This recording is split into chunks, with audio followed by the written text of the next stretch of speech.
What is up, ladies and gents? Welcome back to Let's Talk Titan, where we break down the subclasses. We already went over all the super and class abilities in the previous episodes, but today we're going to stack them up together to see which Titan subclass is the best option for you. So, without further ado, let's talk.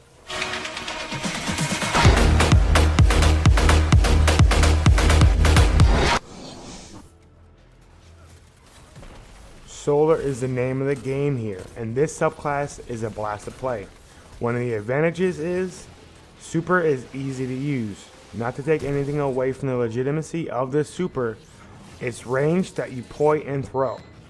Now, because of patch 1.1.1.1, this super, in my opinion, is one of the most damaging supers next to the Celestial Nighthawk super, which is from the Hunter, if you guys don't know. Also, I like to mention whichever tree you pick for the super is viable. You can go with the damage over time or the straight AoE damage with the other.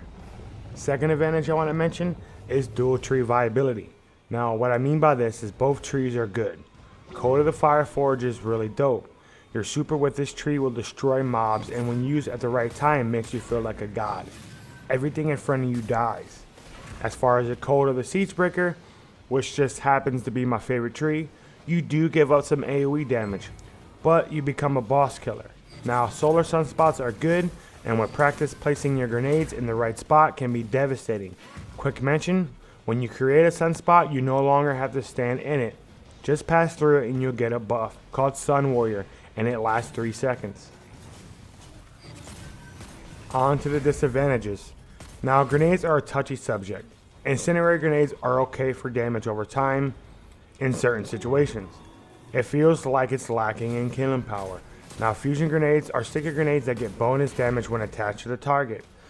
But I'll be honest, I barely use them. I've tried a couple nights while raiding and farming public events, and fusion grenades never stuck with me.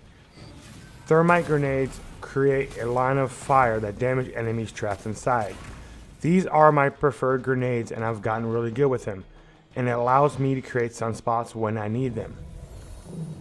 Poor subclass specific exotics. Well, to be honest, none of the Sunbreaker exotics feel like you need them. Caprice Horn is nice, but doesn't really change or impact moment-to-moment gameplay. Falcon's Heart is okay, and I'm currently working on a build using it. I'll be sure to inform you guys if I get it to work. But Actium War Rig, MK44 stand sides, and the Sinoceps are some really good non-subclass specific exotics you can use. Striker is your up close and personal subclass with the room clearing super fist of Havoc.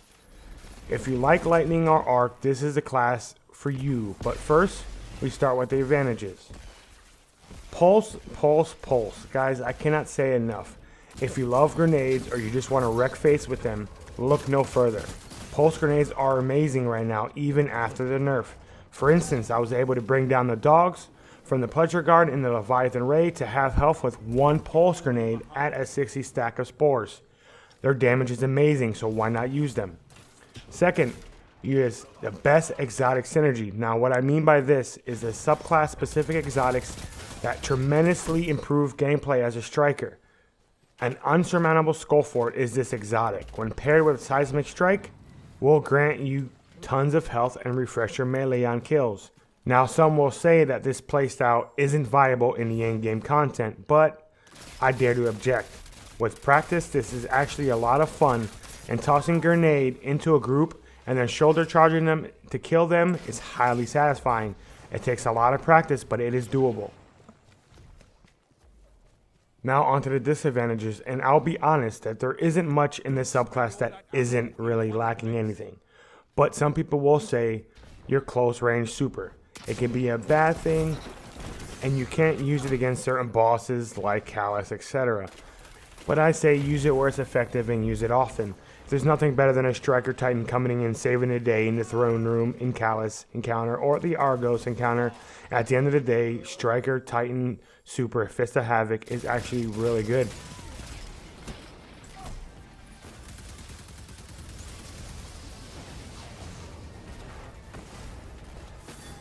Last but not least, Sentinel Titan. Void base subclass of the Titan, and just so happens to be my subclass of choice. We start with the Sentinel's first standout advantage, Jack of all trades, or most balance. Whichever tree you pick, Coda Protector or the Aggressor, you have options. From your up close shield bash or your range shield throw, and let's not forget your shield block that allows you to engage an enemy with taking minimal damage. Second, most supportive subclass. As a Coda Protector, you have two amazing skills. Defensive Strike that grants an overshield to you and all your nearby allies when you get melee kills. Rallying Force will grant you and your nearby allies health on melee kills. This is huge. Now, some people might not realize how much of a difference it makes, but there's been plenty of times where I've saved my friends' asses because they got sloppy. But this is definitely something to look at. Up to the disadvantages, which really I feel only one disadvantage the Sentinel Titan has, and that's Ward of Dawn. Not to say Ward of Dawn is useless, but in situations which would be optimal to use, Ward of Dawn does not exist in a game at this current moment. Granted, holding capture points for the last clutch win in a Crucible is dope. Reviving your fallen teammates in a Nightfall raid feels nice, but there isn't any true incentive to using it in my opinion. I do still play Coda Protector most of the time, and because of all the perks in its skill line are amazing. Just wish there was more of a reason to use Ward of Dawn. Alright guys, let's give you a quick recap of the subclasses. Sunbreaker, the best overall subclass, meaning whichever skill tree you choose can do well. Coda the Fireforge is your AoE super line, and Coda the Siegebreaker super is great for single target. Sunspots are clutch as fuck, and to be honest, clears rooms rather quickly. Now, Striker Titan is your room clearer.